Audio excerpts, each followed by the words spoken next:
Associate sponsor UltraTech cement. Nanded जिल्ह्यात अनेक railway पुलांचं काम सुरू आहे। काही रेल्वे पुलाचं काम झाले, मात्र असं असलं तरी रेल्वे पुलाखाली रस्त्याची मात्र मोठ्या प्रमाणात दुरावस्था झाली। रस्ता आहे, या ठिकाणी शेतकरी आहेत जे गाडी बैल घेऊन त्यांच्या शेताकडे जात आहेत आणि या ठिकाणी समोर बघितलं तर मोठ्या प्रमाणात या रस्त्याची दुरावस्था झाल्याचे चित्र पाहायला मिळालं। मामा, कशा प्रकारे रस्त्याची दुरावस्था आहे, किती दिवसापासून अशीच परिस्थिती आहे, याच्यामुळे काय अडचण येतात? 3 वर्षापासून आहे सर। 3 वर्षापासून आम्हाला जाता येत नाही, येता येत नाही। मुलकाचा अवघड झाला, आम्हाला दवाखान्यात सुद्धा जाता येत नाही सर। आता पाणी पडल्यानंतर अजून भरपूर त्रास होते। साधारण पाणी पडलं तरी याच्यात कमीत कमी 5 फूट 6 फूट पाणी येते वरी। बैलगाडी सुद्धा जाता येत नाही खाली। आता जे ऊस होता आपल्या भागातला ते कसा नेला, त्याच्यामुळे किती अंतराचा फेरा पडलाय? हे कमीत कमी 12 किलोमीटर अंतर पडलं साहेब। असं इकडून झांजेवाडी असं अर्धेगाव या मार्गावर न्यावं लागले ऊस।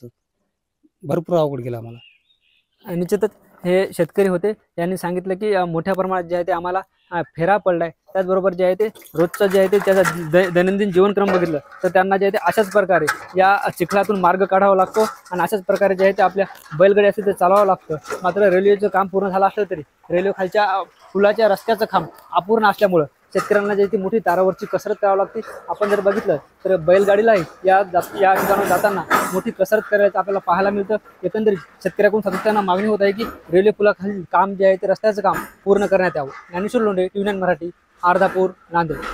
Associate sponsor UltraTech cement.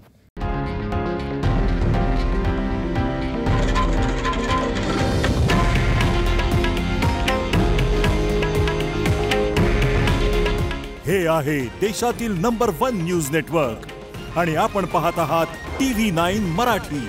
काळजी तुमची, हित महाराष्ट्राचं।